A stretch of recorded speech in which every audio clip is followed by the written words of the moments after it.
നമ്മുടെ ഈ സ്കൂളിൽ 1982-83 കാലയളവിൽ 8ാം ക്ലാസ് മുതൽ 84-85 SSLC വരെ പഠിച്ചിട്ടുള്ള നമ്മളെ പ്രിയപ്പെട്ട കൂട്ടുകാരൻ PK പ്രവീൺ കൂത്തുപറമ്പ് നിയോജക മണ്ഡലത്തിൽ സ്ഥാനാർത്ഥിയായി മത്സരിക്കുകയാണ്. നമ്മളെ സംബന്ധിച്ചിടത്തോളം ഇതൊരു അഭിമാന നിമിഷമാണ്. കക്ഷി രാഷ്ട്രീയത്തിന് അതീതമായി വ്യക്തിബന്ധങ്ങൾ സൂക്ഷിക്കുന്ന വളരെ നല്ല വിനയോന്നിതമായിട്ടുള്ള പെരുമാറ്റത്തിനുടമയായിട്ടുള്ള PK പ്രവീൺ നമ്മുടെ കൂട്ടത്തിലൊരാൾ ഇങ്ങനെ മത്സരരംഗത്തേക്ക് വരുമ്പോൾ അദ്ദേഹത്തിന് പൂർണ്ണമായിട്ടുള്ളൊരു പിന്തുണ കൊടുക്കുക എന്നുള്ള ഒരു ദൗത്യവുമായിട്ടാണ് നമ്മളിവിടെ ഒത്തുചേർന്നിട്ടുള്ളത്. നമുക്കെല്ലാവർക്കും അറിയാം, തെരഞ്ഞെടുപ്പ് മത്സരങ്ങളിൽ അദ്ദേഹം ഇതാദ്യമായിട്ടല്ല. എനിക്ക് തോന്നുന്നത് മത്സരരംഗത്തെ ആദ്യത്തെ അംഗത്തട്ട് അദ്ദേഹം ആരംഭിച്ചത് ഈ പാനൂരി സ്കൂളിൻ്റെ 10ാം ക്ലാസ്സിൽ നിന്നാണ്. 10th ഓയിൽ എന്നോടൊപ്പം പഠിച്ച് നമ്മുടെയൊക്കെ പൂർണ്ണ പിന്തുണയോടെ 3-2 ഭൂരിപക്ഷത്തോടെ ക്ലാസ് ലീഡറായി ജയിച്ച് അതേവർഷം പാനൂരി സ്കൂളിൻ്റെ ചെയർമാനായി ജയിച്ചു വന്നിട്ടുള്ള പ്രവീണിൻ്റെ സ്ഥാനാർത്ഥിത്വവും വിജയവും അതായിരിക്കും രാഷ്ട്രീയ രംഗത്തേക്ക് അദ്ദേഹത്തിൻ്റെ ആദ്യത്തെ വിജയം. തുടർന്നിങ്ങോട്ട് വ്യത്യസ്ത മേഖലകളിലൂടെ ജീവിതത്തിൻ്റെ പടവിലേക്ക് കയറി വന്നിട്ടുള്ള അദ്ദേഹം ഒരു രാഷ്ട്രീയ പാർട്ടിയുടെ സംസ്ഥാന ജനറൽ സെക്രട്ടറി വരെ എത്തിയിരിക്കുകയാണ്. ഇങ്ങനെയുള്ളൊരു ഘട്ടത്തിലാണ് നമ്മുടെ കേരളത്തിൻ്റെ വരും നിയമസഭാംഗമായി മാറാൻ പോകുന്ന അദ്ദേഹത്തെ വിജയിപ്പിക്കുന്നതിനും അദ്ദേഹത്തോടൊപ്പം അല്പനേരം സംവദിക്കുന്നതിനും വേണ്ടിയിട്ടുള്ള ഒരു വേദി നമ്മളിവിടെ ഒരുക്കിയിട്ടുള്ളത്. ഈ പരിപാടിയിൽ പങ്കെടുത്തിട്ടുള്ള മുഴുവൻ പൂർവ്വ അധ്യാപകർക്കും പ്രിയപ്പെട്ട കൂട്ടുകാർക്കും സഹപാഠികൾക്കും എല്ലാവരെയും സ്വാഗതം ചെയ്യുന്നു. അതോടൊപ്പം നമ്മുടെ ഈ വേദി പങ്കിടുന്നത് കാരണം ഒരു ജീവിതത്തിൻ്റെ കാഴ്ചപ്പാടും ഭാവിയും രൂപപ്പെടുത്തുന്നതിന് അസ്ഥിവാരമിടുന്നത് ഇതുപോലുള്ള വിദ്യാലയങ്ങളാണ് എന്നത് നമുക്കെല്ലാം അറിയാവുന്ന കാര്യമാണ്. ആ നിലക്ക് പിന്നീട് വ്യത്യസ്ത വഴികളിലൂടെ സഞ്ചരിക്കുകയും ഇപ്പോൾ ആ ഓർമ്മകളുമായി ഗൃഹാതുരത്വം നിറഞ്ഞ ഓർമ്മകളുമായി ഇവിടെ ഒത്തുകൂടുകയും ചെയ്യുകയാണ് നാം ഓരോരുത്തരും. എല്ലാവർക്കും ഈ വിദ്യാഭ്യാസ സ്ഥാപനവുമായിട്ട് ഒരേ തരത്തിലുള്ള അനുഭവങ്ങളല്ല പങ്കുവെക്കാനുണ്ടാവുക. വ്യത്യസ്തങ്ങളായ ഒട്ടേറെ അനുഭവങ്ങൾ ഇവിടെ പഠിച്ചിരുന്ന കാലയളവിൽ നമുക്കെല്ലാം ഉണ്ടാകും എന്നുള്ളത് ഉറപ്പായിട്ടുള്ള കാര്യമാണ്. ഞാനതിൻ്റെ വിശദാംശങ്ങളിലേക്കൊന്നും ഈ ഘട്ടത്തിൽ കടന്നു പോകുന്നില്ല. എന്നെ സംബന്ധിച്ചിടത്തോളമാണെങ്കിൽ എൻ്റെ പിൽക്കാല രാഷ്ട്രീയ പ്രവർത്തനത്തിൻ്റെ ഏറ്റവും പ്രധാനപ്പെട്ട വേദിയായി മാറിയത് ഈ വിദ്യാഭ്യാസ സ്ഥാപനമാണ്. ഇവിടെ 1977-78 അധ്യയന വർഷത്തിൽ എത്തിച്ചേരുകയും 1979-80 അധ്യയന വർഷത്തിൽ പിരിയുകയും ചെയ്തിട്ടുള്ള ഒരാളാണ്. 8ാം ക്ലാസ് മുതൽ 10ാം ക്ലാസ് വരെയുള്ള കാലയളവിലാണ് ഞാനിവിടെ വിദ്യാഭ്യാസം ചെയ്തിരുന്നത്. കേരളത്തിലെ ഏറ്റവും പ്രക്ഷുബ്ധമായ ഒരു രാഷ്ട്രീയ കാലയളവിലായിരുന്നു ആ അധ്യയനം എന്നുള്ളത് ഞാനിപ്പോഴും ഓർമ്മിക്കുന്നുണ്ട്. അടിയന്തരാവസ്ഥ പ്രഖ്യാപിക്കപ്പെട്ടതിന് ശേഷം കേരളത്തിൽ നടന്നിട്ടുള്ള രാജൻ്റെ ഉരുട്ടിക്കൊലപാതകം, കക്കയം ക്യാമ്പിൽ കോഴിക്കോട് റീജിയണൽ എഞ്ചിനീയറിംഗ് കോളേജ് വിദ്യാർത്ഥിയായിരുന്ന രാജനെ പോലീസുകാർ ഉരുട്ടിക്കൊന്നു എന്നുള്ള വാർത്ത, ഈച്ചരവാര്യരുടെ ഹേബിയസ് കോർപ്പസ് ഹർജി, ഇതെല്ലാം കോളിളക്കം സൃഷ്ടിക്കുന്ന സംഭവങ്ങളായി ആ കാലത്ത് ഉണ്ടായി. മിക്കവാറും ദിവസങ്ങൾ പഠിപ്പുമുടക്കിൻ്റെ സമയമായിരുന്നു. പാനൂർ ഹൈസ്കൂളിലെ പഠിപ്പുമുടക്ക് സമരത്തിൻ്റെ പ്രധാനപ്പെട്ട കേന്ദ്രം ഈ ഹാളാണ്. ഈ ഹാളിനകത്തേക്ക് ഇരച്ചു കയറി ബെഞ്ചും ഡെസ്കുമെല്ലാം മറച്ചിട്ട് പ്രതിധ്വനി ഉണ്ടാക്കുന്ന ശബ്ദമാണ് ഈ ഹാളിനുള്ളത് എന്നതുകൊണ്ട് തന്നെ ഈ ഹാളിലേക്ക് കയറി വന്നാൽ പിന്നെ സമരം ശബ്ദമുഖരിതമാകും. ഇവിടെ നിന്നാണ് പിന്നീട് മറ്റു ക്ലാസ്സുകളിലേക്ക് സമരം വ്യാപിക്കാറുള്ളത്. ഇന്നത്തേതുപോലെ എഴുതി കൊടുത്താൽ സ്കൂള് പഠിപ്പുമുടക്ക് സ്വാഭാവികമായി മാറുന്ന ഒരു സ്ഥിതി അന്നുണ്ടായിരുന്നില്ല. ഒരുപാട് നേരം ബഹളം കൂട്ടിയും മുദ്രാവാക്യം വിളിച്ചും അതുപോലെ തന്നെ പ്രകടനങ്ങൾ നടത്തിയും ഇതിനുള്ളിൽ തന്നെ പ്രകടനങ്ങൾ നടത്തിയും ഓരോ ക്ലാസ്സിലും കടന്നു ചെന്ന് ബലാത്കാരമായ ആ കുട്ടികളെ പിടിച്ചിറക്കിയും ഒക്കെയാണ് സമരം വിജയിപ്പിക്കാറുള്ളത്.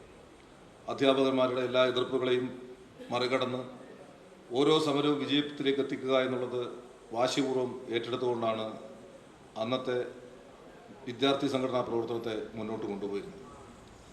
അവിടെ നിന്ന് ഇങ്ങോട്ടുള്ള വിവിധ കാലഘട്ടങ്ങളിൽ ഈ വിദ്യാലയത്തിലെ വിദ്യാർത്ഥി സംഘടനാ പ്രവർത്തനവും അതിൻ്റെ സമരതീഷ്ണമായ അനുഭവങ്ങളുമായിട്ടാണ് പൊതുരാഷ്ട്രീയ പ്രവർത്തന മണ്ഡലത്തിലേക്ക് എന്നെപ്പോലുള്ള ആളുകൾ കടന്നു ചെല്ലുന്നത് എന്നത് ഞാനിപ്പോഴും ഓർമ്മിക്കുകയാണ്. ഞാൻ എൻ്റെ മറ്റ് കാര്യങ്ങളിലേക്കൊന്നും പോകുന്നില്ല. ഇവിടുത്തെ അധ്യയനം തീർച്ചയായിട്ടും നമ്മുടെ ജീവിതത്തിലെ ഏറ്റവും വിലപ്പെട്ട അനുഭവം തന്നെയാണ്. നമ്മൾ ഓരോരുത്തരുടെയും വിജ്ഞാനത്തെ കൂടുതൽ വികാസം പ്രാപിക്കുന്നതിന് വേണ്ടി, വികസ്വരമാക്കുന്നതിന് വേണ്ടി ഇവിടെ പഠിപ്പിച്ചിരുന്ന അധ്യാപകന്മാർ വളരെയേറെ സമർപ്പണ മനോഭാവത്തോടു കൂടിയിട്ടാണ് അവരുടെ ജോലി നിർവഹിച്ചുകൊണ്ടിരുന്നത് എന്നത് നമ്മൾ ഓർമ്മിക്കുന്നുണ്ട്. കുട്ടികൾ ഇങ്ങനെ ബഹളം കൂട്ടുകയും സമരം ചെയ്യുകയും പഠിപ്പുമുടക്ക് സ്ഥിരമാക്കുകയും ഒക്കെ ചെയ്താൽ ഉണ്ടാകാവുന്ന അധ്യയന ദിനങ്ങളുടെ നഷ്ടം നമ്മുടെ ഭാവിയെ, കുട്ടികളുടെ ഭാവിയെ എത്രമാത്രം ദോഷകരമായി ബാധിക്കുമെന്ന് സ്ഥിരമായി ആശങ്കപ്പെടുകയും ആ ഉത്കണ്ഠയുടെ ഭാഗമായി സമരം ചെയ്യുന്ന ആളുകളോട് രോഷം പ്രകടിപ്പിക്കുകയും ഒക്കെ ചെയ്യുന്ന ആ അധ്യാപകരുടെ മുഖം ഇപ്പോഴും മനസ്സിലുണ്ട്. പലപ്പോഴും ക്ലാസ്സിൽ നിന്ന് പുറത്ത് നിൽക്കേണ്ടി വന്ന അനുഭവം എൻ്റെ ഈ ജീവിതത്തിനിടയിൽ ഉണ്ടായിട്ടുണ്ട്. കാരണം ഇവിടെ മാത്രമല്ല, വിദ്യാർത്ഥി സംഘടനയുടെ നേതൃത്വം എന്ന രീതിയിൽ ഇവിടെ ക്ലാസ്സിൽ വരുന്നതിന് മുമ്പേ മറ്റ് വിദ്യാഭ്യാസ സ്ഥാപനങ്ങളിൽ പോയി അവിടെയുള്ള കുട്ടികളെ സമരത്തിന് ഇറക്കാൻ വേണ്ടി പരിശ്രമിച്ച് എന്നിട്ട് ക്ലാസ്സിലെത്തുമ്പോഴേക്ക് ക്ലാസ് തുടങ്ങിയിട്ടുണ്ടാകും. അപ്പോൾ സ്വാഭാവികമായിട്ടും വൈകി വന്നതിൻ്റെ പേരിൽ പല ദിവസവും പുറത്തു നിന്നിട്ടുണ്ട്. ഇങ്ങനെയെല്ലാം ഉണ്ടെങ്കിൽ തന്നെയും ഇവിടുത്തെ അധ്യാപകന്മാരുടെ ഞാൻ നേരത്തെ സൂചിപ്പിച്ചിട്ടുള്ള വിദ്യാർത്ഥികളോടുള്ള, തങ്ങളുടെ കുട്ടികളോടുള്ള അങ്ങേയറ്റത്തെ കടപ്പാട്, അവരുടെ ഭാവിയെ ചൊല്ലിയുള്ള ആശങ്കയും ഉത്കണ്ഠയും ഇതെല്ലാം മനസ്സിലേറ്റിക്കൊണ്ട് ക്ഷമാപൂർവം ഞങ്ങളെപ്പോലെയുള്ള സമര തീഷ്ണതയുള്ള കുട്ടികളെ കൈകാര്യം ചെയ്യുന്നതിൽ അവർ പുലർത്തിയിരുന്ന നിഷ്കർഷയാണ് യഥാർത്ഥത്തിൽ നമ്മുടെ ജീവിതത്തെ അച്ചടക്കത്തിൻ്റെയും അതുപോലെ തന്നെ അറിവിൻ്റെയും മേഖലകളിലേക്ക് കൊണ്ടുപോയിട്ടുള്ളത്. പാഠപുസ്തകങ്ങളിലാണ് നിയമനിർമ്മാണ സഭകളുടെ പ്രാധാന്യം എന്താണ് എന്ന് മനസ്സിലാക്കുന്നത്. ആ പാഠപുസ്തകങ്ങളിൽ പഠിച്ച നിയമനിർമ്മാണ സഭ ഒരു സംസ്ഥാനത്തിൻ്റെ ജനങ്ങളുടെ ജീവിതത്തെ നിർണ്ണയിക്കാൻ പോകുന്ന നിയമങ്ങൾ നിർമ്മിക്കുകയും നേരത്തെയുള്ള നിയമങ്ങളിലെ കാലഹരണപ്പെട്ട വകുപ്പുകൾ ഭേദഗതി ചെയ്ത് അതിനെ ഏറ്റവും അപ്ഡേറ്റ് ചെയ്യുന്നതിന് വേണ്ടി അല്ലെങ്കിൽ കാലാനുസൃതമാക്കുന്നതിന് വേണ്ടിയിട്ടുള്ള പരിശ്രമങ്ങളെല്ലാം നേതൃത്വം നൽകുന്നത് MLA-മാരാണ്, നിയമസഭാ സാമാജികന്മാരാണ്. ആ ഉത്തരവാദിത്വം എന്ന് പറയുന്നത് വളരെ പ്രധാനപ്പെട്ട ഒരു ഉത്തരവാദിത്വം തന്നെയാണ്. നിങ്ങൾക്കറിയാം, നമ്മുടെ കൂട്ടത്തിൽ എന്നല്ല പലരും സൊള്ളു പറയുന്നത് പോലെ പറയാറുണ്ട്, എനിക്ക് പ്രത്യേകിച്ച് രാഷ്ട്രീയമൊന്നുമില്ല, എനിക്ക് രാഷ്ട്രീയത്തോട് വലിയ താല്പര്യമൊന്നുമില്ല എന്ന് പറയുന്നത് കേൾക്കാം. അതിനേക്കാൾ വലിയ അബദ്ധം മറ്റൊന്നില്ല എന്നുള്ളത് അവർ മനസ്സിലാക്കുന്നില്ല. അവർ വിചാരിക്കുന്നത് അതൊരു മാന്യതയാണ്, അതാണ് ഏറ്റവും പരിഷ്കാരിയായിട്ടുള്ള ഒരു മനുഷ്യന് അഭികാമ്യമായിട്ടുള്ള വർത്തമാനമെന്ന് ധരിച്ചിട്ടാണ് സൊള്ളു പറയുന്നത് പോലെ ഇത് പറയാറുള്ളത്. പക്ഷേ നമ്മൾ മനസ്സിലാക്കേണ്ടത് ഇപ്പോൾ പല ഹോട്ടലുകളും അടച്ചിടപ്പെട്ടിരിക്കുകയാണ്.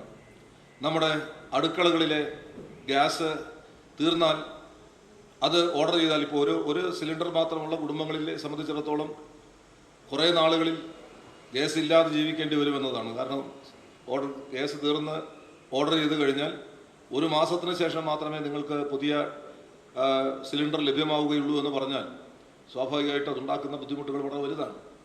എന്തുകൊണ്ടിത് സംഭവിച്ചു എന്ന് ചോദിച്ചാൽ അത് നമ്മുടെ കേന്ദ്ര ഗവൺമെൻറ് സ്വീകരിച്ച ചില നടപടികളുടെ ഫലമായിട്ടുണ്ടായിട്ടുള്ള ഒരു ഘടകം കൂടിയാണ്. റഷ്യയുമായിട്ട് വ്യാപാര കരാറുണ്ടാക്കി അവിടെ നിന്ന് എണ്ണയും ക്രൂഡ് ഓയിലും അല്ലെങ്കിൽ പാചകവാതകവും അതുപോലുള്ള കാര്യങ്ങളുമെല്ലാം ഇന്ധനവുമെല്ലാം ഇറക്കുമതി ചെയ്യുന്നതിന് വേണ്ടി കരാറുണ്ടാക്കി ഇറക്കുമതി ചെയ്യുന്നതിനുള്ള നടപടികൾ ആരംഭിച്ചപ്പോഴാണ് അമേരിക്ക കേന്ദ്ര ഗവൺമെൻറ്റിനെ ഭീഷണിപ്പെടുത്തിയത്. നിങ്ങൾ റഷ്യയിൽ നിന്ന് എണ്ണ വാങ്ങിയാൽ നിങ്ങൾക്ക് പിഴച്ചുങ്കം ചുമത്തും, നിങ്ങളുടെ ഇപ്പോഴുള്ള ഇറക്കുമതി തീരുവ അത് 50%-ലധികമായിട്ട് വർദ്ധിപ്പിക്കും എന്ന് ഭീഷണിപ്പെടുത്തുകയുണ്ടായി. അത്തരമൊരു ഘട്ടത്തിൽ അമേരിക്കയുടെ സമ്മർദ്ദത്തിന് വഴങ്ങി റഷ്യയിൽ നിന്ന് ഇറക്കുമതി ചെയ്യാൻ തീരുമാനിച്ചിട്ടുള്ള ഇന്ധനം വേണ്ടെന്ന് വെച്ചു. ഇതോടുകൂടിയാണ് നമ്മുടെ രാജ്യത്തിൻ്റെ സ്റ്റോക്ക് ഇല്ലാതായത്. ഈ സ്റ്റോക്കില്ലായ്മയാണ് നമ്മുടെ അടുക്കളകളെ ബാധിച്ചത്. ഞാൻ പറയുന്നത് നമ്മൾ രാഷ്ട്രീയത്തിൽ ഇടപെട്ടാലും ഇടപെട്ടില്ലെങ്കിലും രാഷ്ട്രീയം എങ്ങനെയാണ് നമ്മുടെ അടുക്കളകളിൽ ഇടപെടുന്നത് എന്നതിൻ്റെ ഏറ്റവും ഒടുവിലത്തെ ഉദാഹരണമാണിത്. നമ്മൾ ഇടപെടുന്നുണ്ടോ ഇല്ലയോ എന്നതിനെ ആശ്രയിച്ചിട്ടല്ല രാഷ്ട്രീയം നമ്മുടെ ജീവിതത്തിൽ ഇടപെടുക. രാഷ്ട്രീയ ഇടപെടലാണ് നമ്മുടെ അടുക്കളകളെ സ്തംഭിപ്പിക്കുന്നത്. നമ്മുടെ ജീവിതത്തെ നിർണ്ണയിക്കുന്നത് ഈ രാഷ്ട്രീയ തീരുമാനങ്ങളാണ്. അതുകൊണ്ട് തന്നെ ഒരു തെരഞ്ഞെടുപ്പിൽ വോട്ട് രേഖപ്പെടുത്തുക എന്ന് പറയുന്നത് ഏതെങ്കിലും വൈകാരികമായ ഒരു തീരുമാനത്തെ അടിസ്ഥാനപ്പെടുത്തി ചെയ്യേണ്ടത് ഒരു കാര്യമല്ല. നമ്മുടെ ജീവിതത്തെ നിയന്ത്രിക്കുന്ന ഒരു സംവിധാനത്തെയാണ് നമ്മൾ കൊണ്ടുവരാൻ ശ്രമിക്കുന്നത്. അപ്പോൾ അത് എത്രമാത്രം നമ്മുടെ ജീവിതത്തിൽ പ്രത്യാഘാതങ്ങൾ സൃഷ്ടിക്കും, അത് വിപരീതമായ ആഘാതമാണോ അല്ല അനുകൂലമായിട്ടുള്ള പ്രതികരണമാണോ എന്നത് ചിന്തിക്കാനും അതിനെ അടിസ്ഥാനപ്പെടുത്തിയിട്ടുള്ള ഒരു തീരുമാനത്തിലെത്താനുമാണ് യഥാർത്ഥത്തിൽ വോട്ട് ചെയ്യുന്നതിന് മുമ്പ് സാധിക്കേണ്ടത്. ദൗർഭാഗ്യവശാൽ പലപ്പോഴും വോട്ട് ചെയ്യുമ്പോൾ ഈ കാര്യങ്ങളല്ല തീരുമാനിക്കുന്നത്. സ്ഥാനാർത്ഥിയുടെ ജാതി, സ്ഥാനാർത്ഥിയുടെ എൻ്റെ സമുദായത്തിൽപ്പെട്ടയാളാണോ എന്നുള്ള പ്രശ്നം തുടങ്ങിയിട്ടുള്ള കാര്യങ്ങളാണ്. വാസ്തവത്തിൽ അതിനൊന്നും യാതൊരു യുക്തിയുമില്ല എന്നുള്ളത് അനുഭവങ്ങളിലൂടെ നമ്മൾ മനസ്സിലാക്കിയിട്ടുള്ളതാണ്. ഇപ്പോൾ നമ്മൾ മഹാബലിയെ ആണ് ഓണത്തിന് ഭാഗമായിട്ട് വരവേൽക്കുന്നതിന് വേണ്ടി പൂക്കളം സൃഷ്ടിക്കുന്നത്.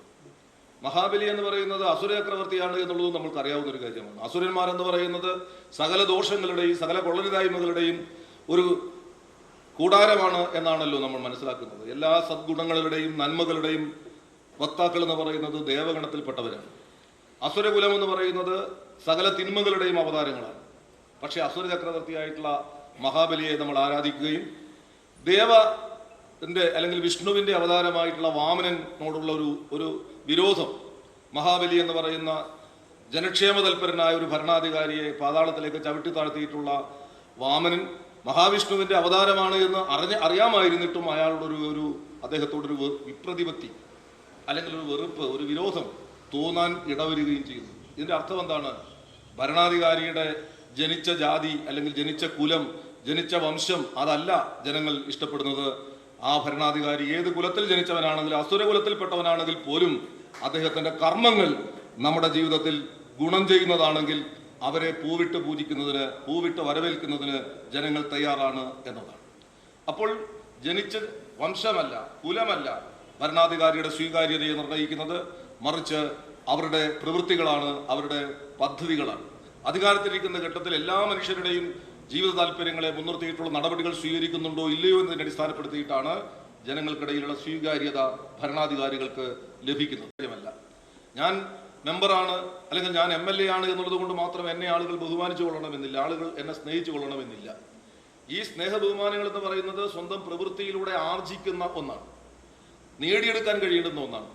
ആ നിലയിൽ പ്രവീണിനെ സംബന്ധിച്ചിടത്തോളം താൻ എത്തിച്ചേർന്ന പദവികളിലൂടെ തൻ്റെ ചുറ്റുവട്ടത്തുമുള്ള മനുഷ്യരുടെ സ്നേഹവും ബഹുമാനവും ആർജിക്കാൻ അദ്ദേഹത്തിന് സാധിച്ചിട്ടുണ്ട് എന്ന് പറഞ്ഞാൽ അത് അദ്ദേഹത്തിൻ്റെ മിടുക്ക് തന്നെയാണ്, അദ്ദേഹത്തിൻ്റെ വ്യക്തിത്വത്തിൻ്റെ സവിശേഷത തന്നെയാണ് എന്നുള്ളത് അർത്ഥശങ്കയില്ലാതെ നമുക്കേവർക്കും അംഗീകരിക്കാൻ സാധിക്കുന്ന ഒരു കാര്യവുമാണ്. അതുകൊണ്ടാണ് ഞാൻ പറയുന്നത്, ഇതുവരെയുള്ള അനുഭവങ്ങളുടെ വെളിച്ചത്തിൽ പ്രവീണിൽ നമുക്ക് വിശ്വാസം അർപ്പിക്കാം. അദ്ദേഹത്തെ പോലെയുള്ള വിദ്യാഭ്യാസ മേഖലയിൽ വലിയ രീതിയിൽ വളർന്നു വന്നിട്ടുള്ള ഇവിടെ ഹൈസ്കൂൾ വിദ്യാഭ്യാസത്തോട് അവസാനിച്ചതല്ല. നിർമ്മലഗിരി കോളേജിൽ നിന്ന് പ്രീ ഡിഗ്രി പാസ്സായി, പിന്നീട് തലശ്ശേരി മഹാത്മാ കോളേജിൽ നിന്ന് ബിരുദം നേടി, തുടർന്ന് ചരിത്രത്തിൽ ബിരുദാനന്തര ബിരുദവും ശ്രീനാരായണ ദർശനത്തിൽ എംഫിലും എല്ലാം നേടിയിട്ടുള്ള ഉന്നതമായ വിദ്യാഭ്യാസ യോഗ്യതകൾ കൈവരിച്ചിട്ടുള്ള ഒരാളാണ് നമ്മുടെ പി കെ പ്രവീൺ എന്ന് പറയുന്നത്. അതുപോലെ തന്നെ കൊളവല്ലൂർ ഇവിടെ പാനൂർ ഹൈസ്കൂളിൽ അദ്ദേഹം ക്ലർക്കായിട്ട് ഇടക്കാലത്ത് ജോലി ചെയ്തിരുന്നു. എന്നാൽ ഇവിടെയുള്ള ചില പോസ്റ്റിൻ്റെ അംഗീകാരവുമായി ബന്ധപ്പെട്ടിട്ട് ചില സാങ്കേതിക തടസ്സങ്ങൾ വന്നപ്പോൾ ഇവിടെ നിന്ന് ഒഴിവാകുകയും പിന്നീട് കോഴിക്കോട് ഒരു ടയേഴ്സ് കമ്പനിയിൽ ബിസിനസ് എക്സിക്യൂട്ടീവായി ജോലി ചെയ്തതിന് ശേഷമാണ് പിന്നീട് കൊളവല്ലൂർ ഹൈസ്കൂളിൽ അധ്യാപകനായിട്ട് അദ്ദേഹം ചേരുന്നത്. ഹൈസ്കൂൾ അധ്യാപകൻ എന്ന രീതിയിൽ പ്രവർത്തിച്ചുകൊണ്ടിരിക്കുമ്പോഴാണ് പിന്നീട് ഹയർ സെക്കൻഡറിയിലേക്ക് പ്രൊമോട്ട് ചെയ്യപ്പെടുന്നതും ഹയർ സെക്കൻഡറി സ്കൂൾ അധ്യാപകൻ എന്ന രീതിയിൽ കൊളവല്ലൂർ ഹയർ സെക്കൻഡറി സ്കൂളിൽ PR മെമ്മോറിയൽ ഹയർ സെക്കൻഡറി സ്കൂളിൽ അദ്ദേഹം ജോലി ചെയ്യുകയും ചെയ്തിട്ടുള്ളത്. ഏത് തരത്തിൽ പരിശോധിച്ചാലും ഒരു രാഷ്ട്രീയ പ്രവർത്തകന്റെ, ഒരു പൊതുപ്രവർത്തകന്റെ, ഒരു ജനപ്രതിനിധിയുടെ എല്ലാ തരത്തിലുമുള്ള യോഗ്യതകൾ നമ്മുടെ ജീവിതത്തിന്റെ മുമ്പിൽ, നമ്മുടെ കൺമിട്ടത്ത് വെളിപ്പെട്ട ഇദ്ദേഹത്തെ നമുക്ക് സ്വീകരിക്കാൻ കഴിയും എന്ന് തന്നെയാണ് ഞാൻ വിചാരിക്കുന്നത്. ഇവിടെ മറ്റ് സ്ഥാനാർത്ഥികളെ സംബന്ധിച്ചൊന്നും ഞാൻ താരതമ്യം ചെയ്യാൻ ഉദ്ദേശിക്കുന്നില്ല. പക്ഷേ എങ്കിൽ പോലും അവർക്കിടയിൽ തന്നെ കെട്ടിയിറക്കപ്പെട്ടതാണ് എന്ന തരത്തിൽ ചർച്ചകൾ നടക്കുന്ന ഒരു കാലത്ത് മറ്റുള്ളവർക്കിടയിൽ ഇങ്ങനെ ചില ആളുകളുടെ വ്യക്തിപരമായ നേതൃത്വത്തിലുള്ള ചില ആളുകളുടെ വ്യക്തിപരമായ സ്വാർത്ഥപൂരണത്തിന് വേണ്ടി അല്ലെങ്കിൽ സ്വാർത്ഥ താല്പര്യത്തിന് വേണ്ടി കൂടെയുള്ളവരുടെ കാല് വെട്ടുന്നതിന് വേണ്ടി, കാല് വാരുന്നതിന് വേണ്ടി പുറത്തുനിന്ന് ഒരാളെ കെട്ടിയിറക്കുകയാണ് എന്ന് അവരുടെ കൂട്ടത്തിൽ തന്നെ ആളുകൾ പറയുന്ന ഒരു ഘട്ടത്തിൽ നമ്മൾ എന്തിനാണ് ആ തർക്കങ്ങളിലേക്ക് ചെന്നു ചാടുന്നത്? നമ്മളിൽ ഒരാൾ തന്നെ ഏറ്റവും സ്വീകാര്യനായ തൻ്റെ ജീവിതത്തിലൂടെ, തൻ്റെ പ്രവർത്തനത്തിലൂടെ വ്യക്തിത്വം തെളിയിച്ചു കഴിഞ്ഞിട്ടുള്ള ഒരാൾ ഇരിക്കെ, നമുക്ക് പരിചയമുള്ള ഒരാൾ ഇരിക്കെ വീട്ടിൽ സ്വർണം വെച്ചിട്ടെന്തിന് എന്ന് പറഞ്ഞതുപോലെ എന്തിനാണ് നമ്മൾ മറ്റ് വഴികൾ തേടുന്നത് എന്നുള്ളത് ഒരു ചോദ്യം തന്നെയാണ്. തീർച്ചയായിട്ടും ശ്രീ പി കെ പ്രവീൺ അദ്ദേഹത്തോടൊപ്പം പങ്കുചേരാൻ ഈ സന്ദർഭം നമുക്ക് ഒരുക്കിത്തന്ന ഇതിൻ്റെ സംഘാടകന്മാരോടെല്ലാം ഞാൻ നന്ദി രേഖപ്പെടുത്തുകയാണ്. തീർച്ചയായിട്ടും പ്രവീൺ ഈ നിയോജക മണ്ഡലത്തിൽ നിന്ന് വൻ ഭൂരിപക്ഷത്തോടെ വിജയിക്കുകയും പാനൂർ ഹൈസ്കൂളിൻ്റെ ഒരു സന്തതി എന്ന രീതിയിൽ ആ സ്കൂളിൽ, പ്രവീണിൻ്റെ സ്കൂളിൽ ഞാനും പഠിച്ചിരുന്നു, അല്ലെങ്കിൽ ഞാനും ആ പ്രവീൺ പഠിച്ച വിദ്യാലയത്തിലെ ഒരു അധ്യാപികയായിരുന്നു എന്നെല്ലാം പറഞ്ഞ് അഭിമാനം കൊള്ളാൻ നമുക്കേവർക്കും അവസരമുണ്ടാകട്ടെ എന്ന് മാത്രം സൂചിപ്പിച്ച് എൻ്റെ അധ്യക്ഷ പ്രസംഗം ഞാൻ അവസാനിപ്പിക്കുന്നു. അഭിവാദനങ്ങൾ. ഈ ചടങ്ങ് ഉദ്ഘാടനം ചെയ്ത് സംസാരിക്കുന്നതിന് വേണ്ടി പ്രിയപ്പെട്ട രാജമാസ്റ്റർ ഞാൻ ക്ഷണിക്കുക. സത്യത്തിൽ അതും പിന്നീട് അടിയന്തരാവസ്ഥ പ്രഖ്യാപിക്കപ്പെട്ട കാലത്ത് പ്രധാനപ്പെട്ട സോഷ്യലിസ്റ്റ് നേതാവായിരുന്ന ജോർജ് ഫെർണാണ്ടസിൻ്റെ കയ്യെഴുത്ത് പ്രതികൾ മാസത്തിൽ 2 തവണ 25ഓളം ആളുകളുടെ കൈകളിലെത്തിക്കുന്ന ദൗത്യവും ഏറ്റെടുത്ത ഒരു ചെറിയ പ്രവർത്തകനായിരുന്നു ഞാൻ. നാട്ടിലൊക്കെ പോസ്റ്റർ അടിയന്തരാവസ്ഥക്കെതിരെ ഒട്ടിച്ചതിന് പോലീസ് സ്റ്റേഷൻ കയറേണ്ടി വന്ന ഒരാൾ കൂടിയാണ്. ഞാൻ വിശ്വസിക്കുന്നു ഇവിടെ പി ഹരീന്ദ്രൻ പറഞ്ഞത് അരാഷ്ട്രീയമാണ് എന്ന് നമുക്കൊന്നും പറയാൻ പറ്റില്ല. നമ്മുടെ ഭരണഘടന പോലും അതിലെ മതേതരത്വമൊക്കെ അപജയം സംഭവിക്കുന്ന, നഷ്ടപ്പെട്ടു പോകുന്ന ഒരു സാഹചര്യത്തിൽ നാം പ്രതീക്ഷയോടെ കണ്ടിരുന്ന നമ്മുടെ രാഷ്ട്രീയ മേഖലയിലൊക്കെ ഉണ്ടാകുന്ന അസ്വാരസ്യങ്ങൾ കാണുമ്പോൾ ഒരുപക്ഷെ ഞാൻ അരാഷ്ട്രീയവാദിയാണ് എന്ന് പറയുന്നതിലല്ല, മറിച്ച് എൻ്റെ മനസ്സിൽ ഉയർന്നു വരുന്ന പ്രതിഷേധത്തിൻ്റെ, പ്രതികാരത്തിൻ്റെ ജ്വാല ചെറുതല്ല എന്ന് നമുക്കൊക്കെ അറിയാം. അതുകൊണ്ട് രാഷ്ട്രീയമില്ല എന്ന് പറയുന്നത് വെറുമൊരു സ്വയം പ്രഖ്യാപിക്കുന്ന ഒരാശയം മാത്രമാണ്. ഞാൻ ദീർഘിപ്പിക്കില്ല. പ്രവീൺ ഇവിടെ എത്തിയിട്ടുണ്ട്. സമയം വളരെ വിലപ്പെട്ടതാണെന്ന് എനിക്കറിയാം. കൂത്തുപറമ്പ് നിയോജക മണ്ഡലം കേരളത്തിൻ്റെ ചരിത്ര മേഖലയിൽ, അല്ലെങ്കിൽ കേരള രാഷ്ട്രീയ ചരിത്രത്തിലെ ഒരു അനന്യമായ സവിശേഷത ഉൾക്കൊള്ളുന്ന ഒരു പ്രദേശമായിരുന്നു കൂത്തുപറമ്പ്. നമ്മുടെ മേഖലയിലെ വ്യത്യസ്തങ്ങളായ, നമ്മുടെ ഭൂമിശാസ്ത്രപരമായും സാംസ്കാരികപരവുമായ ഔന്നത്യം കേരളം ശ്രദ്ധിക്കപ്പെട്ടതാണ്. നമ്മുടെ മേഖലയിൽ നടന്നിരുന്ന എല്ലാ ഉജ്ജ്വലങ്ങളായ പോരാട്ടങ്ങളും അത് ദേശീയ സ്വാതന്ത്ര്യ സമരമായാലും നവോത്ഥാന ദർശനങ്ങളായാലും അവകാശ പോരാട്ടങ്ങൾക്ക് വേണ്ടി രാഷ്ട്രീയ പ്രസ്ഥാനങ്ങൾ നടത്തിയ സമരോജ്വല മുഹൂർത്തങ്ങൾക്കും പേരുകേട്ട ഒരു പ്രദേശമാണ് നമ്മുടേത്. നവോത്ഥാന ദർശനത്തിൻ്റെ ആദരണീയനായ ഗുരു വാഗ്ഭടാനന്ദൻ പിറന്ന നാടാണിത്. ഏറ്റവും നമ്മുടെ നാട്ടുരാജ്യങ്ങളിലെ പ്രമുഖമായ കോട്ടയം രാജവംശത്തിൻ്റെ പ്രവിശ്യകൾ കൂടുതലും ഉള്ളത് ഇന്നത്തെ ഈ കൂത്തുപറമ്പ് മേഖലയിലാണ്. ഒരുപാട് പ്രശസ്തരായ എഴുത്തുകാർ മൊയാരത്ത് ശങ്കരനും തായാട്ട് ശങ്കരനും കേത്തായാട്ടും കേപ്പാനൂരും ഐ വി ദാസും പേര് അങ്ങനെ തുടരുകയാണ്. ഞാൻ എല്ലാ പേരും പരാമർശിക്കുന്നില്ല. അവരൊക്കെ നമുക്ക് മാർഗദർശികളായി നമ്മുടെ മുൻപിലൂടെ കടന്നുപോയവരാണ്. അതുകൊണ്ട് തന്നെ നമ്മുടെ സാംസ്കാരിക ബോധ്യവും രാഷ്ട്രീയ ബോധ്യവുമൊക്കെ ശക്തമായ അടിത്തറ സൃഷ്ടിക്കുന്നതിന് നമ്മുടെ മുൻഗാമികൾക്ക് കഴിഞ്ഞിട്ടുണ്ട് എന്നത് നാം ഓർക്കേണ്ടതായിട്ടുണ്ട്. നമ്മുടെ കൂത്തുപറമ്പ് നിയോജക മണ്ഡലത്തിൽ നിന്ന് തന്നെ കൂത്തുപറമ്പ് നിയോജക മണ്ഡലവും പെരിങ്ങളം നിയോജക മണ്ഡലവും അത് മാറി മാറി വന്നിരുന്നു. അതിൽ നിന്നൊക്കെ നാം തിരഞ്ഞെടുത്ത നിയമസഭയിലേക്ക് അയച്ചത് ശക്തരായ നേതാക്കളെയാണ്. നിയമസഭയിൽ ഉജ്ജ്വലമായ പ്രസംഗം നടത്തിയവരാണ്, നിയമനിർമ്മാണത്തിൽ ഇടപെട്ടവരാണ്. അതിൽ നമ്മുടെ നിയമസഭാംഗമായിരിക്കുകയാണ് സഖാവ് പി ആറും സഖാവ് കെ ശൈല ടീച്ചറും സഖാവ് KP മോഹനും മന്ത്രിപദത്തിൽ നിന്നുകൊണ്ട് ശ്ലാഘനീയമായ പ്രവർത്തനങ്ങൾ നടത്തി മാതൃകയായിട്ടുള്ളവരാണ്. അത്തരത്തിലുള്ള രാഷ്ട്രീയ പാരമ്പര്യത്തിൻ്റെ തുടർച്ചയായിട്ടാണ് ഈ നിയമസഭാ തെരഞ്ഞെടുപ്പിൽ ഇടതുപക്ഷ ജനാധിപത്യ മുന്നണിയുടെ സ്ഥാനാർത്ഥിയായി PK പ്രവീൺ എന്ന നമ്മളേറെ പ്രിയങ്കരനായ പ്രിയ സുഹൃത്ത് ഇത്തവണ മത്സരിക്കുന്ന കായിക മേഖലകളിലൊക്കെ അദ്ദേഹം വഹിച്ചിട്ടുള്ള പങ്ക് ഇനിയും തുടരേണ്ടതായിട്ടുണ്ട്. അപ്പോൾ ഇവിടെ ഒരു വ്യക്തി എന്നുള്ള നിലയിൽ മാത്രമല്ല, അദ്ദേഹത്തിന് നേതൃത്വം കൊടുക്കുന്ന പ്രസ്ഥാനങ്ങളുടെ വളർച്ച കൂടി ഇതിലൂടെ ഉയർന്നു വരേണ്ടതായിട്ടുണ്ട്. ഞാൻ വിശ്വസിക്കുന്നു ഇന്നിവിടെ ചേർന്ന എല്ലാവരും ചേർന്ന് പ്രവീണിൻ്റെ വിജയത്തിന് വേണ്ടി ഇനി 4 ദിവസങ്ങൾ മാത്രമേ ഉള്ളൂ. ജാഗ്രതയോടുകൂടി അദ്ദേഹത്തിൻ്റെ വിജയത്തിന് വേണ്ടി പ്രവർത്തിക്കേണ്ടതായിട്ടുണ്ട്. പ്രിയപ്പെട്ട പ്രവീൺ ഇവിടെ വൻ ഭൂരിപക്ഷത്തോടെ ഇനിയുള്ള കർമ്മനിരതമായ പ്രവർത്തനങ്ങൾ ഏറ്റെടുക്കാനുള്ള, അല്ലെങ്കിൽ അദ്ദേഹത്തിൻ്റെ വിജയത്തിന് വേണ്ടി ഐക്യദാർഢ്യം പ്രഖ്യാപിക്കാനുള്ള ഒരു സദസ്സാണ് ഇത് എന്ന ഉത്തമ ബോധ്യത്തോടു കൂടി ഇത് സംഘടിപ്പിച്ചവർക്ക് ഞാൻ നന്ദി പറയുന്നു. ഒപ്പം PK പ്രവീൺ അടുത്ത മെയ് 4 തെരഞ്ഞെടുപ്പ് പ്രഖ്യാപിക്കുമ്പോൾ കൂത്തുപറമ്പ് നിയോജക മണ്ഡലത്തിൻ്റെ നിയമസഭാ സാമാജികനായി തീരുന്നു എന്ന ചരിത്ര വസ്തുതയിലേക്ക് എത്തിച്ചേരാനുള്ള നമ്മുടെ സ്വപ്നം കൂടി സാക്ഷാത്കരിക്കപ്പെടണം എന്ന് പറഞ്ഞുകൊണ്ട് എല്ലാവരെയും ഞാൻ സ്നേഹപൂർവ്വം അഭിവാദ്യം ചെയ്തുകൊണ്ട് ഉപസംഹരിക്കുന്നു. മറ്റു സഹപാഠികളെ, സുഹൃത്തുക്കളെ, എല്ലാത്തിനും ഉപരി എന്നെ ഞാനാക്കിയ എൻ്റെ ഗുരുജനങ്ങളെ,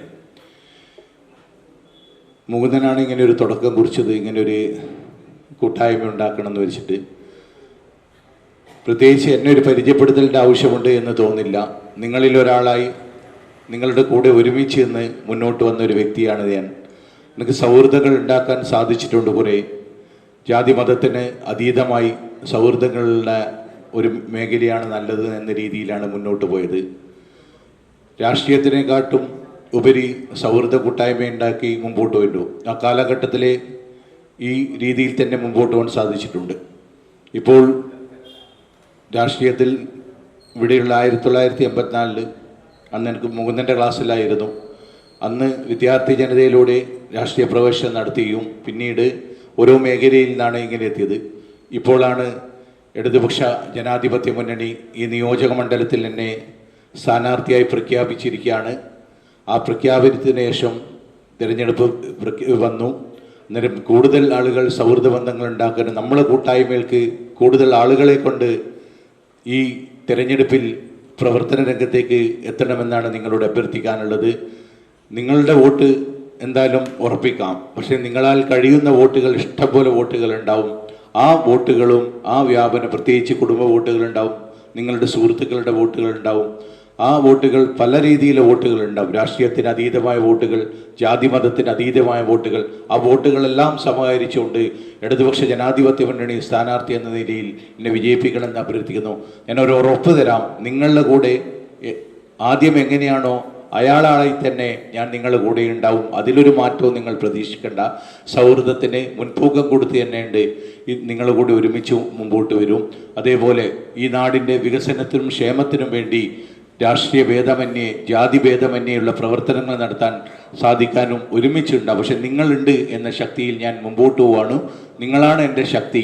ആ ശക്തിയിൽ നിന്ന് എനിക്ക് ഊർജം തന്നുകൊണ്ട് ഇനിയുള്ള ദിവസങ്ങളിൽ 3-4 ദിവസങ്ങൾ മാത്രമുള്ളൂ പ്രവർത്തന രംഗത്തേക്ക് നിങ്ങൾ മുന്നോട്ട് വരണമെന്ന് മാത്രം പറഞ്ഞുകൊണ്ട് കൂടുതലായി ഒന്നും സംസാരിക്കാത്ത, കാരണം ഇനിയും പരിപാടികളുണ്ട്. അതുകൊണ്ട് എല്ലാവിധ പിന്തുണയും അർപ്പിച്ചുകൊണ്ട് എൻ്റെ ചിഹ്നം ഒന്നും കൂടി ഓർമ്മിപ്പിക്കുകയാണ്.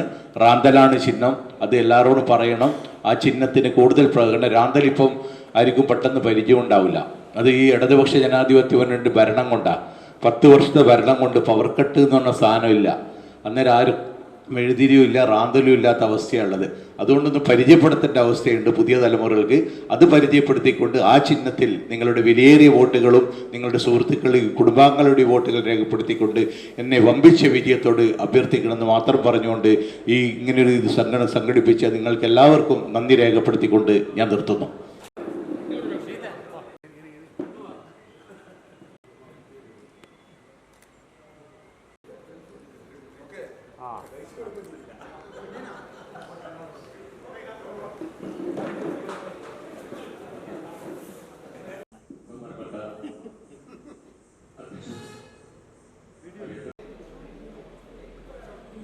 പ്രവീൺ എന്തുകൊണ്ട് ജയിക്കണം എന്നതിനെ സംബന്ധിച്ച് എല്ലാ വശങ്ങളെയും സൂചിപ്പിച്ചുകൊണ്ട് തന്നെ നമ്മുടെയൊക്കെ പ്രിയപ്പെട്ട ഒരു കൂട്ടുകാരൻ എന്ന നിലയിൽ അതിൻ്റെ ആവശ്യകത വിശദീകരിച്ചുകൊണ്ട് ഹരീന്ദ്രൻ അവിടെ വിശദമായി സംസാരിക്കുകയുണ്ടായി.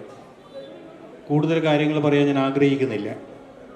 എന്നെ സംബന്ധിച്ചിടത്തോളം, അല്ലെങ്കിൽ എന്നെ പോലെയുള്ള പാനൂർ ഹൈസ്കൂളിലെ അധ്യാപകരെ സംബന്ധിച്ചിടത്തോളം 10-35 വർഷക്കാലത്തെ സേവനത്തിനിടയിൽ പല വിധത്തിലുള്ള വിദ്യാർത്ഥികളുമായും ഇടപഴകാനും അതുപോലെ തന്നെ പരിചയപ്പെടാനും ഒക്കെ സാധിച്ചിട്ടുണ്ട്.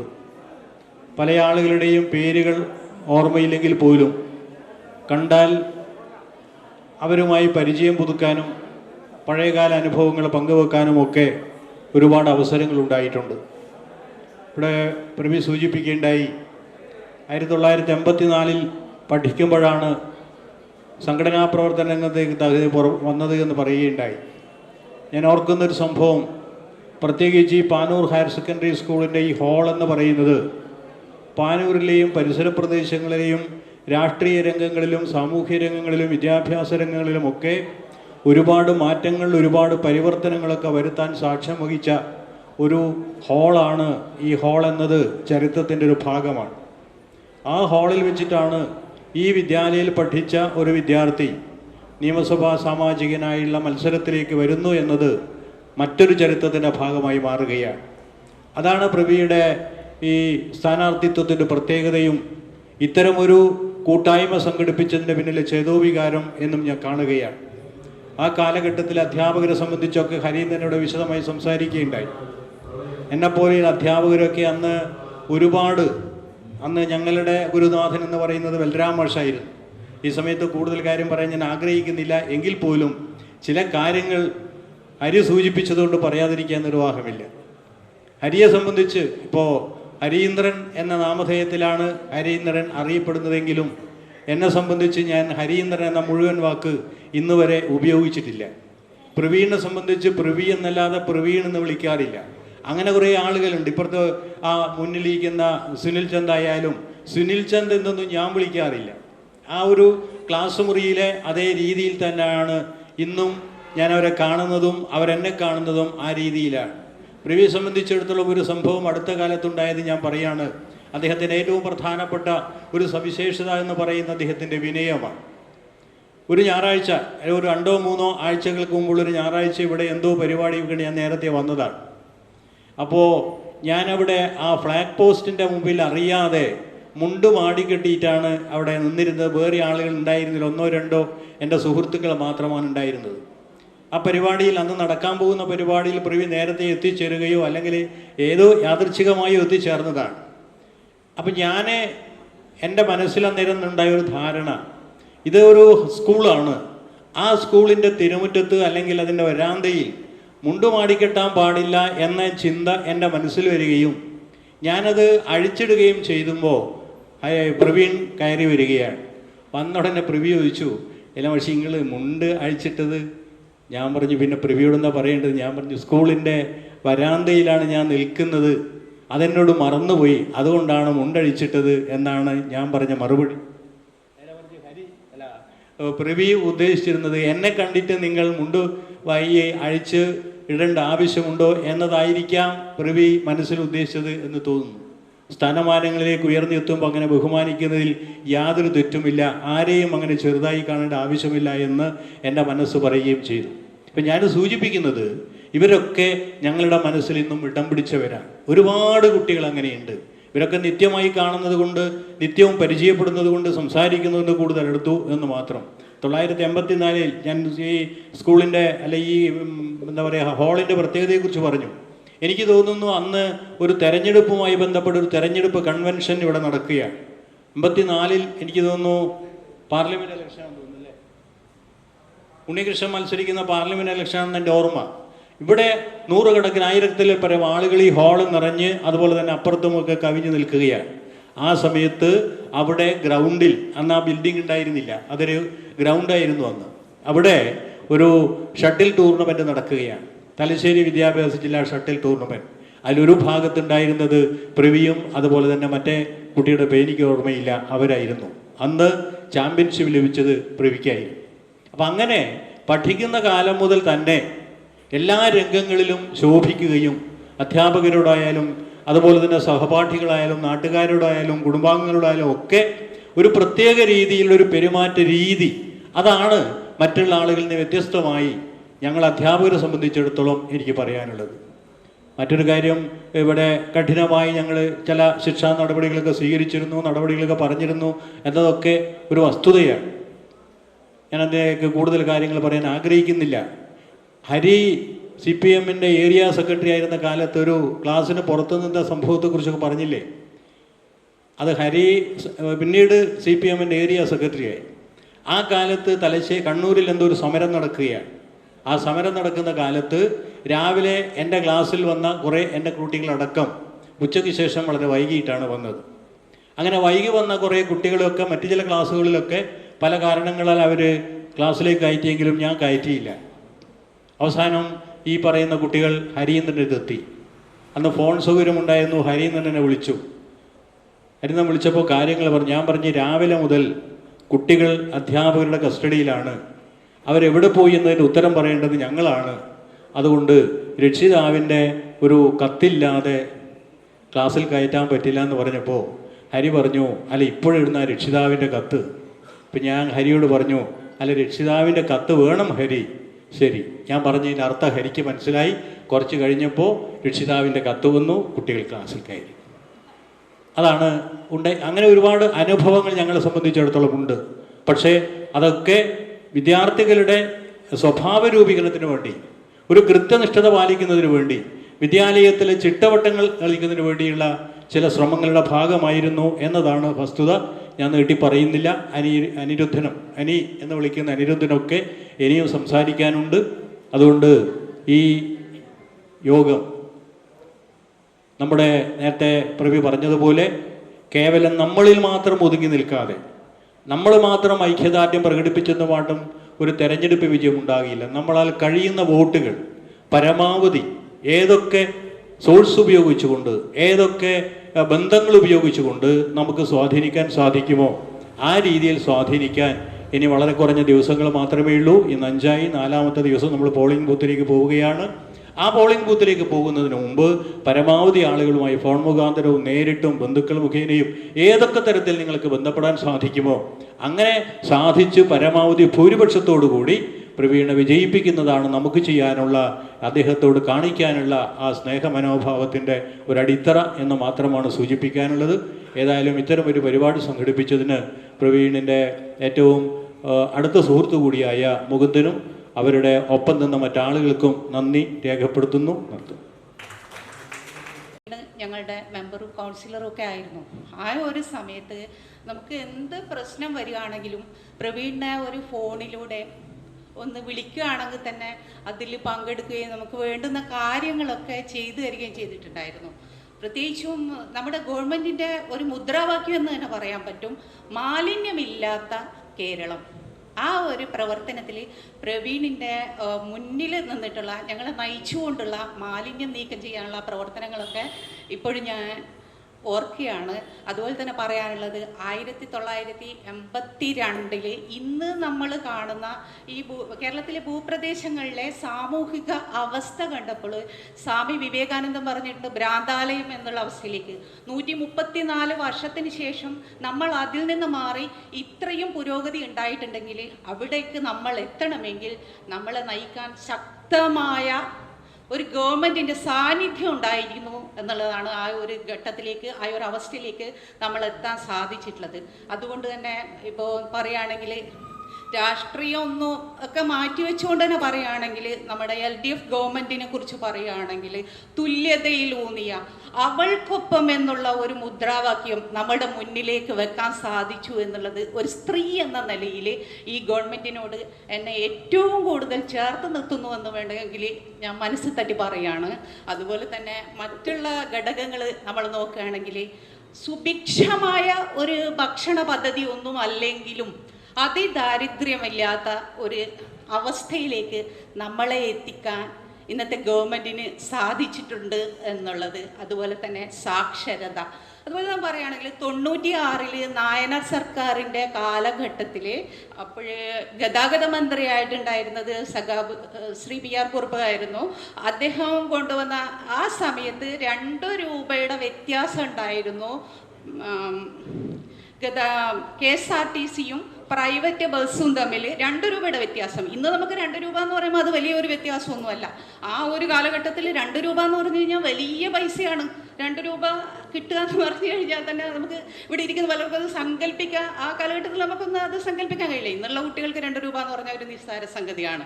അപ്പോൾ ആ കാലഘട്ടത്തിൽ ആ 2 രൂപ അങ്ങനെ വന്നപ്പോൾ ആ 2 രൂപ കുറച്ചിട്ടാണ് KSRTC വന്നത്. അപ്പോൾ പൊതുമേഖലാ സ്ഥാപനങ്ങൾ ഉയർന്നു വരേണ്ടതിൻ്റെ ഒരു ബോധ്യം നമ്മളിലുണ്ടായിരിക്കണം. പ്രൈവറ്റൈസേഷൻ പരമാവധി കുറച്ചുകൊണ്ട് പൊതുമേഖലയിൽ നിലനിർത്തണമെങ്കിൽ നമുക്ക് ഇത്തരത്തിലുള്ള ഗവൺമെൻറ്റുകൾ ഉണ്ടായെങ്കിൽ മാത്രമേ നമുക്ക് സാധിക്കുകയുള്ളൂ എന്നുള്ള ഒരു ബോധം നമുക്ക് ഉണ്ടായിട്ടുണ്ട്.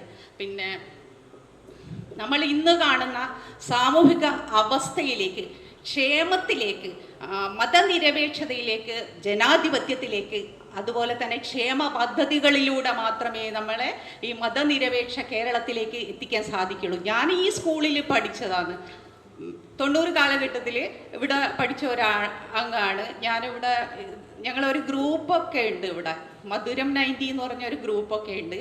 പിന്നെ അതുകൊണ്ട് തന്നെ നമ്മളുടെ കൂട്ടത്തിലുള്ള ഒരാൾ പ്രവീണ് സ്ഥാനാർത്ഥിയായി വരുമ്പോൾ അദ്ദേഹം ഇടതുപക്ഷത്തിൻ്റെ സ്ഥാനാർത്ഥിയായിട്ടുള്ള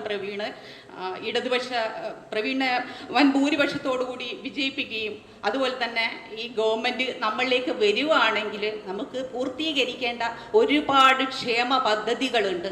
ഞങ്ങൾക്ക് സ്ത്രീകൾക്ക് ധൈര്യപൂർവ്വം പുറത്തിറങ്ങി നടക്കാൻ സാധിക്കണം. അതുപോലെ തന്നെ ആ പുറത്തിറങ്ങി നടക്കുമ്പോൾ നമുക്കുണ്ടാകുന്ന വിഷമതകളിൽ അവൾക്കൊപ്പം നിൽക്കാൻ, അവൾക്കൊപ്പം എന്ന് പറയാനുള്ള ഒരു ഗവൺമെൻറ് വരേണ്ടത് വളരെ അത്യാവശ്യമാണ്. അതുകൊണ്ട് തന്നെ നമ്മളുടെ എല്ലാ ക്ഷേമ പ്രവർത്തനങ്ങളിലും അതുപോലെ തന്നെ പഞ്ചായത്തിൻ്റെ എല്ലാ പ്രവർത്തനങ്ങളിലും വളരെ നല്ല നിലപാടുകൾ സ്വീകരിച്ച പ്രവീണിന് ഒരു MLA ആയി വരികയാണെങ്കിൽ നമ്മുടെ നാടിൻ്റെ സാമൂഹ്യ പ്രവർത്തനത്തിനും അതുപോലെ തന്നെ നമ്മളെ പുരോഗതിയിലേക്ക് നയിക്കാനും സാധിക്കും. അതുകൊണ്ട് തന്നെ നമ്മളെല്ലാവരും പ്രവീണിന് വോട്ട് ചെയ്ത് വിജയിപ്പിക്കണമെന്ന് കൂടി ഈ അവസരത്തിൽ പറയാണ്. അതുപോലെ വലിയ പ്രത്യേകത ആളുകളോട് കാണിക്കുന്ന സ്നേഹവും വിനയവുമാണ്. ഞാനുമായി വളരെ അടുത്ത ബന്ധം ഉണ്ട്. എൻ്റെ വ്യക്തിജീവിതത്തിലുണ്ടായിരിക്കുന്ന ഏറ്റവും വലിയ പ്രയാസം നേരത്തെ മുനിസിപ്പൽ കൗൺസിൽ തെരഞ്ഞെടുപ്പായിരുന്നു. അത് ഒഴിവാക്കിയെടുക്കാൻ വേണ്ടിയിട്ടുള്ള വലിയ പരിശ്രമം നടന്നിട്ടുണ്ടെങ്കിലും രാഷ്ട്രീയ തീരുമാനത്തിൻ്റെ ഭാഗമായി അങ്ങനെ സംഭവിച്ചു എന്നതാണ് പ്രയാസം. ആ സമയത്ത് പോലും എല്ലാ ദിവസവും പ്രവീണുമായി സംസാരിക്കാനും എല്ലാ കാര്യങ്ങളും പങ്കുവെക്കാനും, രണ്ട് വ്യത്യസ്ത തലങ്ങളിൽ നിൽക്കുന്ന സമയത്ത് പോലും അങ്ങനെ പെരുമാറി എന്നതും വളരെ പ്രധാനപ്പെട്ട പ്രത്യേകതയാണ്. ഏത് കാര്യവും തുറന്ന് സംസാരിക്കുകയും ഇടപെടാൻ പറ്റാവുന്ന എല്ലാ കാര്യങ്ങളിലും ഇടപെടുകയും ചെയ്യുക എന്നത് വലിയ പ്രത്യേകതയാണ്. ഒരുപക്ഷെ വ്യക്തിപരമായ ബന്ധം കൊണ്ട് പ്രവീണിനുണ്ടായിരിക്കുന്ന ഒരു പ്രയാസം സംഘടനാപരമായി ശരിയല്ലെങ്കിലും ഒരു കാര്യം ഏറ്റെടുത്തു കഴിഞ്ഞാൽ അതിൽ വരുന്ന കടബാധ്യതകളൊന്നും പരിഗണിക്കാതെ ആ പരിപാടി പൂർണ്ണമായി വിജയിപ്പിക്കാൻ വേണ്ടിയുള്ള പരിശ്രമമാണ്. ഇപ്പോൾ ഞാനും പ്രവീണും മുനിസിപ്പൽ കൗൺസിലിൻ്റെ ഭാഗമായി പ്രവർത്തിക്കുന്ന സമയത്ത് പാനൂർ ഗ്രാമപഞ്ചായത്തായാലും പാനൂർ മുനിസിപ്പാലിറ്റി ആയാലും ഞങ്ങളുള്ള സന്ദർഭത്തിൽ എതിർപക്ഷത്ത് നിൽക്കുന്ന ആളുകളാണ് ഇതിൻ്റെ ഭരണ നേതൃത്വത്തിലുണ്ടായിരുന്നത്. എന്നാൽ അതൊന്നും പരിഗണിക്കാതെ എന്താണോ ഭരണസമിതി തീരുമാനിച്ചത് അത് നടപ്പിലാക്കാൻ വലിയ നിലയിലുള്ള പങ്കാണ് നിർവഹിച്ചുള്ളൂ. വലിയ സാമ്പത്തിക ബാധ്യത അതുമായി ബന്ധപ്പെട്ട് എന്നേക്കാളേറെ വന്നുചേർന്നിട്ടുള്ള ഒരാളാണ് പ്രവീൺ. പാനൂർ ടൗണിലെ ഓവുചാലുകൾ വൃത്തിയാക്കുന്നതാണ് എനിക്കെപ്പോഴും ഓർമ്മ വരുന്ന കാര്യം. അതിനൊന്നും ഒരു ആവശ്യകത ഉണ്ടായിരുന്നില്ല. പക്ഷേ ഞങ്ങളെല്ലാം പല ഘട്ടങ്ങളിലായിട്ട് പാനൂർ ടൗണിലെ ഓവുചാലുകൾ വൃത്തിയാക്കുന്ന സമയത്ത് അതിലിറങ്ങി അത് മുഴുവൻ കോരി അത് കഴിയുന്നത് വരെ നിൽക്കുകയാണ്. ഇതിൻ്റെ ഉദ്ഘാടനത്തിൽ പങ്കെടുത്ത ആളുകൾ ഉദ്ഘാടനം ചെയ്ത് ഫോട്ടോ എടുത്ത് ഉടൻ സ്ഥലം വിട്ടിട്ടുണ്ടാവും. ആ ഉദ്ഘാടന സമയത്ത് നിറയെ ആളുണ്ടാവും, പക്ഷെ പിന്നീട് ഉണ്ടാവില്ല. എന്നാൽ നമ്മളിത് കഴിയുന്നത് വരെ ഒരു ഘട്ടത്തിൽ ഏതാണ്ട് 9 മണി വരെ ടൗണിൽ ഈ ഓവ് മുഴുവൻ കോരി കൊണ്ടുപോകുന്ന കാര്യത്തിൽ കൂടെ ഉണ്ടായിരുന്ന ആളാണ് പ്രവീൺ. അതുവരെ ഇല്ലാത്തൊരു അനുഭവമാണിത്. അത് ഓവിൽ നിന്നുകൊണ്ട് മുഴുവൻ മാലിന്യവും കോരി എടുക്കുന്ന കാര്യത്തിലായാലും ഇപ്പോൾ മുനിസിപ്പൽ കൗൺസിലിൻ്റെ ഭാഗമായി അംഗനവാടി കലോത്സവം ഇവിടെ നടക്കുന്ന സമയത്ത് അതിൽ പങ്കെടുത്തിരിക്കുന്ന ഏതാണ്ട് 2000-ഓളം അടുത്ത ആളുകൾക്ക്, ഇവിടെ മുഴുവൻ ആളുകളായിരുന്നു, അതിൻ്റെ അമ്മമാർക്ക് കുഞ്ഞുങ്ങൾക്കെല്ലാം ഭക്ഷണം കൊടുക്കുന്ന കാര്യത്തിൽ അത് മുഴുവനും ഫോട്ടോ എടുത്തു പോകുക എന്നുള്ളതല്ല, അത് കഴിയുന്നത് വരെ അതിൽ പങ്കെടുക്കുകയും അതിന് വലിയ ബാധ്യത ഏറ്റെടുക്കുകയും ചെയ്തിട്ടുള്ളൂ. അങ്ങനെ എല്ലാ കാര്യങ്ങളിലും പാനൂരിൽ നടന്നിട്ടുള്ള എല്ലാ സാമൂഹ്യ രാഷ്ട്രീയ പ്രവർത്തനങ്ങളിലും വലിയ പങ്ക്. കളിക്കളങ്ങളുടെ പ്രത്യേകത, നല്ല ബാഡ്മിൻ്റൺ താരമാണ്. പാനൂരിലെ പല സ്ഥലങ്ങളിൽ വെച്ചും മികച്ച വിജയം കരസ്ഥമാക്കി പിന്നീട് ജില്ലാതലത്തിൽ സംസ്ഥാന തലത്തിൽ തന്നെ നല്ല കളിക്കാരനായി മാറിയിട്ടുള്ള ആളാണ്. അതിൻ്റെ അനുഭവം പാനൂരിൽ നടന്നിട്ടുള്ള ഏതാണ്ട് എല്ലാ കായിക പരിപാടികളുടെയും സംഘാടനത്തിൽ ഏറ്റവും വലിയ പങ്ക് വഹിച്ചിരിക്കുന്ന ഒരാളാണ് പ്രിയപ്പെട്ട പ്രവീൺ. അങ്ങനെ ഒരുപാട് പ്രത്യേകതകളുണ്ട്. സ്കൂളുമായി ബന്ധപ്പെട്ട എല്ലാ പ്രവർത്തനങ്ങളും ഒന്നിച്ചു നിന്നുകൊണ്ട് ഇവിടെ ഇരിക്കുന്ന എൻ്റെ മുന്നിലിരിക്കുന്ന അധ്യാപകർക്ക് എല്ലാവർക്കും അറിയാം, പൂർവ്വ അധ്യാപകർക്കും ഇപ്പോൾ നിലവിലുള്ള അധ്യാപകർക്കും എല്ലാവർക്കും അറിയാം, സ്കൂളുമായി ബന്ധപ്പെട്ട എല്ലാ കാര്യങ്ങളിലും ഏതൊക്കെ കാര്യങ്ങളുണ്ടോ അവയെല്ലാം നിർവഹിക്കുന്നതിന് വലിയ പങ്ക് നിർവഹിച്ചിട്ടുണ്ട്. വ്യക്തിപരമായ സംഘടനാപരമായ വലിയ കഴിവുള്ള ആ ചെറുപ്പക്കാരൻ തീർച്ചയായും നിയമസഭാ അംഗമായിട്ട് മാറണം. അതിന് വേണ്ടിയിട്ടുള്ള പ്രവർത്തനങ്ങളിൽ ഇവിടെ കൂടിയിട്ടുള്ള ആളുകളെല്ലാം നോക്കുമ്പോൾ കുറേ ആളുകൾ തലശ്ശേരി നിയോജക മണ്ഡലത്തിൻ്റെ ഭാഗമായിട്ടുള്ള ആളുകളും ഇവിടെ എത്തിച്ചേർന്നിട്ടുണ്ട്. കുഴപ്പമുണ്ടാവില്ല, അവർക്കെല്ലാം ബന്ധങ്ങൾ ഇവിടെ കൂടുതലുണ്ടാവും. വന്നു ചേർന്ന മുഖങ്ങൾ നോക്കുമ്പോൾ അങ്ങനെ തോന്നിയിട്ടുണ്ട്. എന്നാലും കുഴപ്പമില്ല, അവർക്കെല്ലാം കൂടുതലായിട്ടുള്ള ബന്ധങ്ങൾ ഈ മേഖലയിലുണ്ടാവും. എല്ലാവരും എല്ലാവരുടെയും ബന്ധം ഉപയോഗപ്പെടുത്തിക്കൊണ്ട് ചരിത്ര ഭൂരിപക്ഷം നൽകി വിജയിപ്പിക്കാൻ സാധിക്കണം. അതിനുവേണ്ടിയുള്ള പ്രവർത്തനങ്ങളിൽ ചുരുങ്ങിയ ദിവസങ്ങൾ മാത്രമേ ഉള്ളൂ. അതിലെല്ലാം നിങ്ങളെല്ലാവരുടെയും പങ്കാളിത്തവും സഹകരണം ഉണ്ടാകണമെന്നും ഇവിടെ എത്തിച്ചേർന്നതിന് ഈ പരിപാടിയുടെ സംഘാടനത്തിൽ മുഖ്യ പങ്ക് വഹിച്ച KV മുകുന്ദനൊപ്പം ഇവിടെ എത്തിച്ചേർന്നിട്ടുള്ള എല്ലാവരെയും ഒരു ബാച്ചിൻ്റെ പ്രതീതി എന്ന നിലയിൽ കൂടി പൂർവ്വ വിദ്യാർത്ഥികൾക്ക് വേണ്ടി പ്രത്യേകം അഭിവാദ്യം ചെയ്തുകൊണ്ട് എൻ്റെ വാക്കുകൾ അവസാനിപ്പിക്കും. ആ സമയം ഞാൻ എന്തായാലും കവരുന്നില്ല. ഒരു 5 മിനിറ്റ് കൊണ്ട് ഞാൻ അവസാനിപ്പിക്കാം. പ്രവീണിനെ പറ്റി,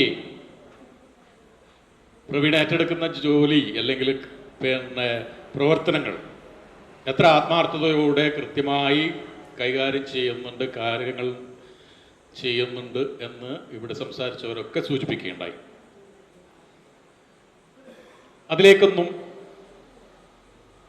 ഞാൻ ഇനിയും പറഞ്ഞ് നിങ്ങളെ അലോസരപ്പെടുത്താൻ ഉദ്ദേശിക്കുന്നുമില്ല.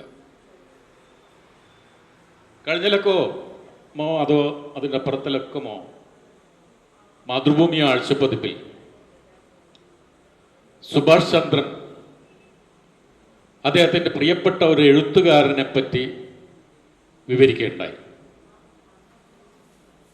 സ്വീഡിഷ് എഴുത്തുകാരനായ ആക്സൽ മുണ്ടേ എന്ന് പറയുന്ന ഫ്രാൻസിലേക്ക് പിന്നീട് കുടിയേറിയ ഒരു എഴുത്തുകാരനാണ്. 1949 അദ്ദേഹം അന്തരിക്കുന്നതിന് മുമ്പേ അവസാന കാലഘട്ടത്തിൽ അദ്ദേഹം തൻ്റെ ജീവിത രേഖ വരച്ചു കാട്ടുകയുണ്ടായി, ജീവചരിത്രം വരയ്ക്കുകയുണ്ടായി. ആ പുസ്തകം എത്ര തവണ വായിച്ചാലും മതിയാകില്ല എന്ന ആമുഖത്തോടെയാണ് സുഭാഷ് ചന്ദ്രൻ അതിലേക്ക് പ്രവേശിക്കുന്നത്. അതില് ഇയാള് ഒരു ഡോക്ടറാണ്. ഡോക്ടർമാർ അന്നത്തെ കാലത്ത് മറ്റു രാജ്യങ്ങളിൽ നിന്ന് ഫ്രാൻസിലേക്ക് കുടിയേറുന്ന ഒരവസ്ഥാവിശേഷം ഉണ്ടായിരുന്നു. അവർക്കായിരുന്നു ഏറ്റവും കൂടുതൽ പേഷ്യൻസിനെ ലഭിച്ചിരുന്നത്. അങ്ങനെ ഈ മുന്തയുടെ സമീപത്ത് തന്നെ മറ്റൊരു ഡോക്ടർ എക്സ് എന്നാണ് സൂചിപ്പിച്ചത്, ഡോക്ടർ പ്രാക്ടീസ് ചെയ്യുന്നുണ്ട്. വിദേശത്തു നിന്ന് വന്ന ഇവിടെ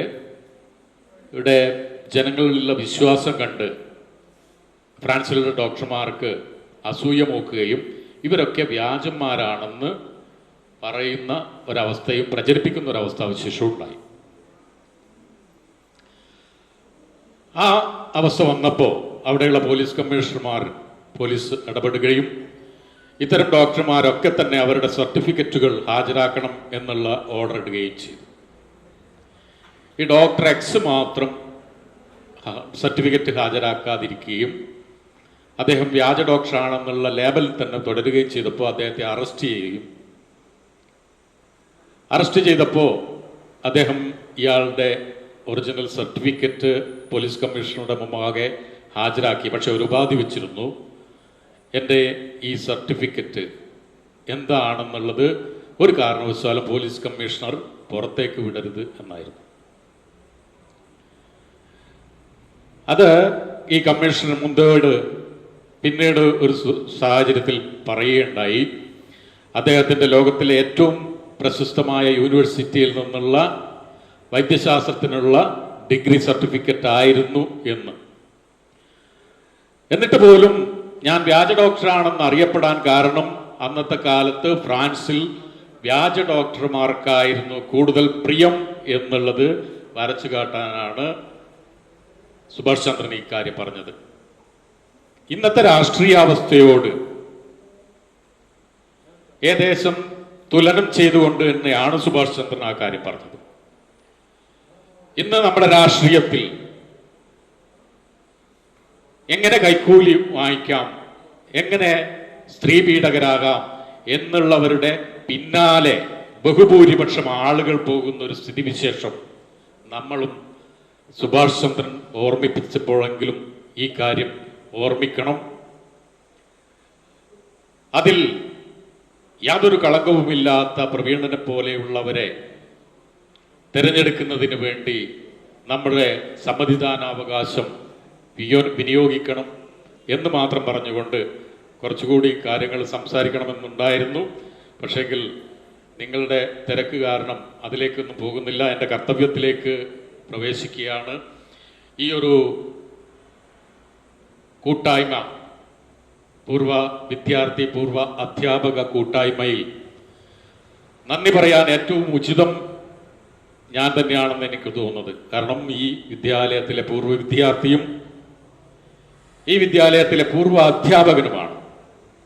രണ്ടും ആയിട്ടുള്ള ഒരാൾ പോലും ഇവിടെ ഇരിക്കുന്നില്ല എന്നുള്ളത് കൊണ്ട് ഈ ഒരു കടമ നിർവഹിക്കുന്നതിന് എനിക്ക് വളരെ സന്തോഷമുണ്ട് എന്ന് ആദ്യമേ പറയുകയാണ്. ഈ ചടങ്ങിൽ അധ്യക്ഷം വഹിച്ച പി ഹരീന്ദ്രനെ, ഈ ചടങ്ങ് ഉദ്ഘാടനം ചെയ്ത രാജു കാട്ടുവനം, ആശംസകൾ അർപ്പിച്ചുകൊണ്ട് സംസാരിച്ച ചാത്തു മാസ്റ്റർ, ഇവിടേക്ക് കയറി വന്ന് നമ്മളെയൊക്കെ സംബോധന ചെയ്ത സ്ഥാനാർത്ഥി പ്രവീൺ, കെ വി മുകുന്ദൻ, അതേപോലെ തന്നെ കെ സുധീർ കുമാർ, ഇവിടെ ഇരിക്കുന്ന മുഴുവൻ ആളുകളും വളരെയധികം തിരക്കുള്ളവരാണ്. മറ്റ് തെരഞ്ഞെടുപ്പ് ലജോട് പറഞ്ഞിട്ടില്ലെങ്കിൽ സാറില്ല, അവളൊന്നും വിചാരിക്കില്ല. അപ്പം എല്ലാ ആളുകളും 90 ബാച്ചിനോ പ്രത്യേകിച്ചും അതിൽ പെടും വില്ലേജും എല്ലാ ആളുകൾക്കും ഇതിൻ്റെ ഈ സംഘാടക സമിതിയുടെ പേരിൽ നന്ദി രേഖപ്പെടുത്തിക്കൊണ്ട് അവസാനിപ്പിക്കുന്നു. നന്ദി.